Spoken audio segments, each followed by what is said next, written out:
बरसाती तबाहकारों के बाद मुल्क भर की तरह शदादकोट में महंगाई के बायस अमीर और गरीब तबके से वाबस्ता अफराद चीखो पुकार करने पर मजबूर, जबकि मौजूदा सरकार हर रोज़ महंगाई कम करने के मुख्तलिफ टोटकों तक महदूद।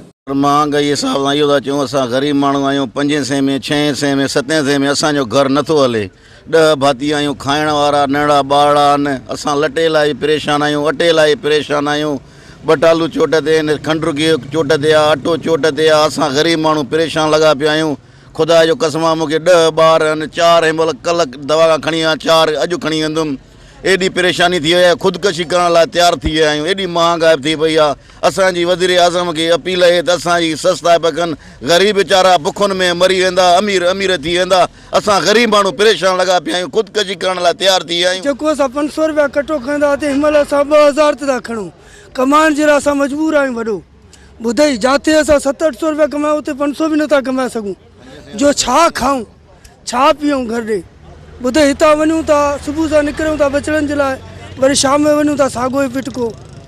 एॾी महांगाई आहे जो हिनमहिल असांखे अटो जेको आहे कणिक जो 110 रुपया किलो थो मिले, चांवरनि जो अटो 90 रुपया किलो। पर सम्झूं था त इहे 5 ॾींहंनि खां पोइ अहिड़ा ज़ालिमनि इहो अटो असांखे 150 रुपए किलो ॾींदा।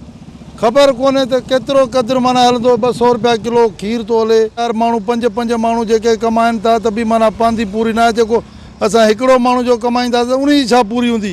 जेके सरपरस्त आला आहिनि या जेके हिनमहिल असांजा वॾा आहिनि, असां उन्हनि खे इहो ई था चऊं त असांखे महिरबानी करे थोरो अटे गिह में सस्ता बि रखनि। असां ग़रीबनि खे बिजली में थोरो घटि कनि, थोरो गैस में घटि कनि। असां ग़रीबनि खे जाड़ो करो तबाह न कनि। असांखे जहाँ त हिकु मनो जीअं की किरोना कई हुयूं, ईअं किरोना जो को तोहफ़ो ॾेई ज़हर जूं सुयूं हणाए छॾनि। असांजा खून हिन वज़ीरनि खे बशकुनि। बरसातनि खां पोइ ग़रीब जो जीअण जंजाल थी वियो आहे।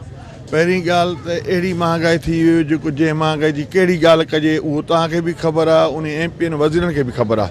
हिनमहिल ग़रीब गुरबो नथो हली सघे। बाक़ी जेके सरमाएदार आहिनि, ज़मींदार वॾेरा आहिनि, उन्हनि जो वक़्तु सुठो थो गुज़रे। बाक़ी पहिरीं ॻाल्हि इहो असां चवणु चाहियूं था वज़ीर आज़म खे, वज़ीर आला खे, साईं खे चऊं था, गुज़ारिश इहो था कयूं त उन जो महांगाई जो को हल कढनि। जबकि शहरियों ने वॉच न्यूज़ से मजीद बातचीत करते हुए कहा कि मौजूदा हुकूमत के गलत फैसलों और पॉलिसियों की बायस हम खुदकुशी करने के देहाने पहुँच गए हैं। कैमरा टीम के साथ गुलाम अली ब्रावई, वॉच TV, शदादकोट।